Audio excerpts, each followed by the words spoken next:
Orang tahanan ini mau kabur. Dair dalam mulut. Keluar sebuah tali. Semakin ditarik semakin panjang. Langsung dari perut. Keluar sebuah barang. Di dalamnya ada bensin tabung kecil dan korek api. Di waktu bersamaan, kedua tahanan dikurung terpisah. Dari dalam tangan keluar sebuah jarum. Mereka menggunakannya untuk melepas borgol. Tahanan satunya memberi isyarat ke yang satunya. Ia menangkap pesan, memeras bensin ke tubuh tahanan sebelah, nyalakan api dan terbakar. Tolong, pemadam api datang. Ambil alat pemadam kebakaran. Buka pintu, agar api tidak menyebar. Tahanan dilepas. Ia membuat kekacauan. Saat kacau, ia mengambil kunci dari polisi, menarik tombol, membuka pintu, lalu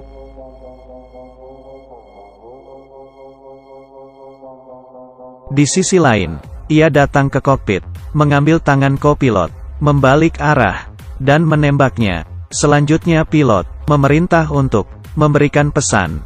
Semuanya aman dan terbang. Selama tangan Laoma ada pistol. Karena itu, ia bisa mengendalikan semua situasi.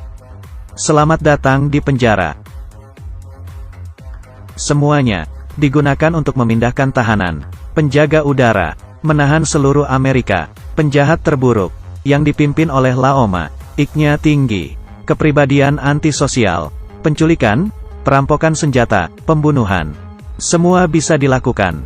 Baru umur 39. 25 tahun di penjara. Membunuh 11 tahanan satu sel. Melewati penjara 2 kali. Menyebabkan 3 kali kerusuhan. Tapi sekelompok preman menyembunyikan sesuatu. Pria yang sial ini awalnya merasa puas mendapat kesempatan untuk bebas. Tapi malah seperti ini. Masalah ini, ia sama sekali tidak ada hukuman. Naik pesawat ini hanya karena sejalan. Ia pulang 8 tahun yang lalu dengan istrinya yang sedang hamil. Dilecehkan oleh 3 orang pria. Ia tidak ingin buat masalah. Dipukul duluan. Ia baru membalasnya. Penjahat tidak bernafas. Ia telah membunuhnya. Dihukum 7-10 tahun penjara. Jangka waktu tertentu. Ia hanya bisa pasrah, olahraga dan belajar di sel tahanan. Memuaskan diri, menggu untuk kembali bersama istrinya. Saat itu anaknya umur 8 tahun. Ia dapat pembebasan bersyarat, naik pesawat khusus. Awalnya dalam perjalanan, bisa merasakan kebebasan, tapi tidak tahu, ternyata tahanan lain membajak pesawat, ingin melarikan diri. Ia tidak bisa berkata-kata, tapi sebenarnya, ia juga bukan. Tidak ada kesempatan untuk kabur. Ia membuat rencana. Saat pesawat parkir untuk transit, di situ ia bertukar dengan tahanan lainnya. Cameron salah satu tahanan yang turun dari pesawat. Di dalam pesawat, ada anak dari Dexiao. Laoma dan Dexiao kerjasama, menjemput anaknya, antar sampai ke tempat tujuan. Di sana akan ada pesawat yang menjemputnya. Dan juga akan diberikan banyak uang. Bahagia sekarang. Tapi sesaat sebelum mendarat, Cameron meminta untuk tetap di sana. Karena di pesawat ada 1 orang. Teman tahanan selnya. Ia mengulangi lagi. Membawa temannya pergi. Saat pesawat mendarat, sekelompok polisi menunggu. Ia mengganti pakaian, menjadi penjaga penjara, menutup mulut dan kepala, seakan tahanan. Secara tidak sadar, mereka ditukar, dikawal ke pesawat. Tidak ada yang tahu. Saat menukar, ada monster, namanya, bisa membuat penjahat kejam ketakutan. Ini permainan apa? Ini adalah tahanan yang menakuti para penjaga penjara. Menguncinya, harus dikurung terpisah, dan memasang penutup mulut. Badan diikat. Ia adalah iblis pembunuh. Orang beri julukan, Butcher. Jangan melihat tubuhnya yang kecil. 37 hidup di bawah tangannya. Metode pembunuhannya, dari keluarga Manson yang terkenal jahat, menjadi kekerasan. Setelah naik pesawat, ia dilepas. Penjaga penjara dengan hati-hati, melepas ikatan mulut. Matanya mulai terlihat. Tahanan berpura-pura menjadi penjaga. Ternyata, di dalam pesawat ini, dari awal, sudah dikendalikan oleh tahanan. Bebas. Sudah bebas. Polisi di bandara baru tahu, Tahanan yang turun dari pesawat.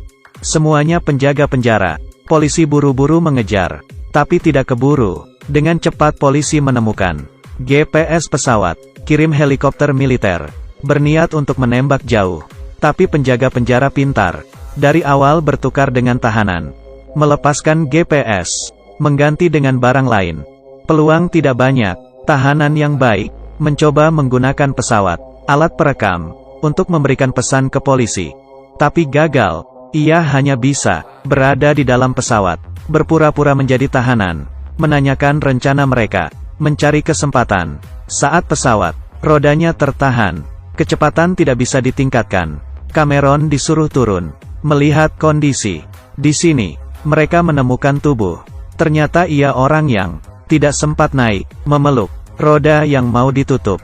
Dan terjepit mati. Cameron sadar ini kesempatan. Saat penjaga tidak sadar, ia menulis nama penjaga, dan arah tujuan pesawat, ke tubuh pria mati itu. Kemudian dilempar keluar.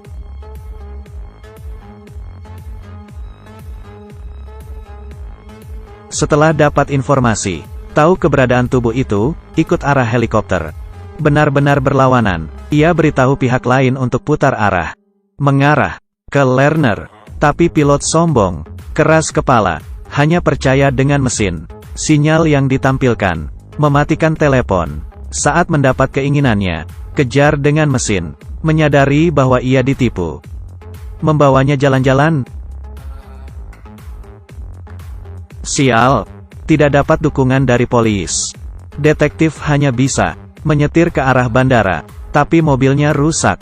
Tunggu lama baru bisa lagi. Ia balik arah lihat. Ada mobil baru polisi. Untungnya ada di sebelahnya. Dan menyetirnya. Pesawat hampir sampai. Tapi tidak melihat siapapun di menara. Tidak ada perintah darat. Hampir tertabrak. Saat mendarat menabrak. Dan masuk ke dalam tanah. Baru berhenti. Saat Laoma keluar dari pesawat. Sama sekali tidak ada orang.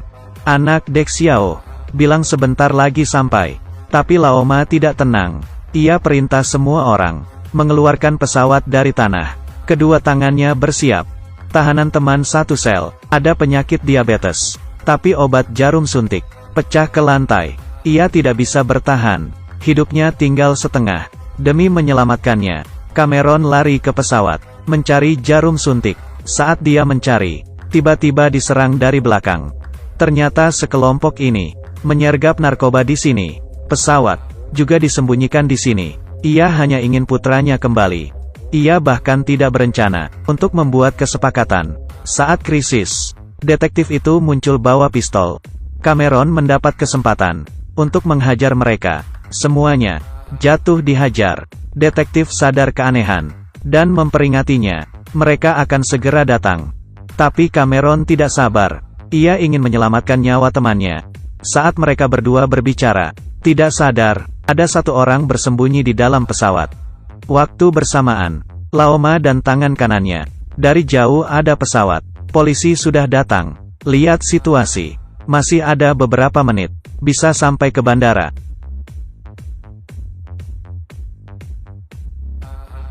Narapidana dengan sekuat tenaga menarik.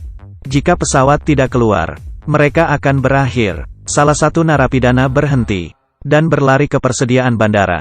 Ternyata ada orang di sana. Ia ingin kabur sendiri. Tapi detektif sadar. Demi menghentikan pesawat, ia ke derek mobil. Menarik pegangan. Tiang mobil derek menghancurkan pesawat. Pesawatnya berhenti. Menabrak pom bensin. Semua bensin keluar. Laoma datang. Tahu ia ditipu. Ia memohon belas kasihan. Tapi Laoma tidak peduli. Mengambil batang rokok. Dan melemparnya.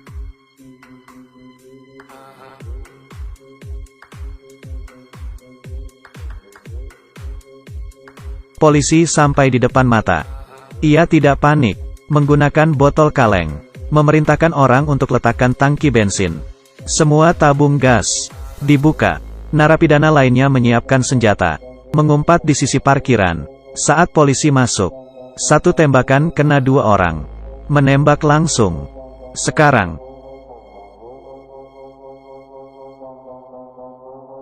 Ledakan mengganggu formasi polisi. Keduanya saling tembak. Senjata dan peluru di mana-mana. Cameron menyetir mobil polisi yang terbakar. Di seberang perang, berhasil balik ke pesawat. Untuk menggagalkan Laoma terbang, ia mengikatnya dengan tali. Tanpa disadari ada banyak tembakan di luar. Seorang tahanan yang ada di pesawat merencanakan kejahatan ke penjaga wanita. Cameron melihatnya. Jangan perlakukan wanita seperti ini. Cameron menemukan jarum di kotak darurat dan menyuntik ke tubuh temannya. Berhasil menyelamatkannya. Saat ini para tahanan naik pesawat. Siap terbang. Ia sadar pesawat terikat. Terus menembak tiang. Sampai hancur. Berhasil terbang. Dan Cameron juga kehilangan kesempatan untuk kabur. Di atas pesawat, Laoma sadar. Pasti ada mata-mata, makanya bisa dikejar polisi. Ia mengarahkan pistol ke penjaga penjara wanita. Memaksa mata-mata muncul. Demi menyelamatkan Cameron. Bilang itu ulahnya. Laoma langsung menembaknya. Yang Laoma curigai adalah Cameron. Dan berteriak keras menuduh wanita penjaga yang memberikan polisi surat. Dan mengambil boneka kelinci yang akan diberikan ke putrinya. Sangat gila. Di saat itu polisi berhasil mengejar. Keduanya saling menembak di udara. Cameron melihat temannya yang terbaring lemah. Mata penuh pengampunan. Bangun dan mulai melawan. Peluru pun tidak bisa menghentikannya. Berjalan membunuh mereka. Mengontrol pesawat. Tapi bahan bakar pesawat habis. Hanya bisa mendarat di Las Vegas. Pesawat mendarat di jalan. Menabrak bar dan tempat area judi. Masuk ke area judi. Polisi mengepung pesawat. Menangkan tahanan yang keluar. Teman Cameron dibawa ke rumah sakit. Di saat itu, Cameron sadar Laoma dan tangan kanannya. Pergi pakai mobil pemadam kebakaran. Ingin melarikan diri. Ia dan detektif mengendarai motor mengejar mereka. Cameron loncat ke atas. Motornya menabrak mati tangan kanan Laoma. Laoma yang berdiri di atas berakhir lebih buruk. Tangannya diikat olehnya. Dinaikkan ke atas. Dan menabrak tembok gedung. Dan tertindih bangunan. Jatuh ke dalam lubang dan tertindih. Alami kehidupan 9 kematian. Cameron selamat. Dan bertemu dengan putri yang belum pernah ditemuinya. Sekeluarga berpelukan. Film kriminal ini berjudul Con Air. Pasti semua orang sudah menonton. Dirilis di Amerika pada tahun 1997. Dan mengalahkan banyak film blockbuster lainnya. Adegannya cukup panas. Setiap karakter punya kepribadian berbeda. Juga banyak menambahkan ironi ke sistem. Dan diskusi tentang psikologi. Dibintangi oleh Nicolas Cage. Bukankah raja film buruk saat itu? Tubuh berotot. Dan tampan. Setelah menonton film ini, tidak bisa menahan nafas. Ini adalah blockbuster nyata. Ini adalah para penggemar Nicolas Cage. Baik, cerita hari ini sampai di sini. Saya Sianyu. Kalau kamu ingin mendengar cerita lain, ingin lihat film lain, bisa kasih tahu saya. Saya kasih tahu kamu. Sampai bertemu di film lainnya. Biopie Gelombang.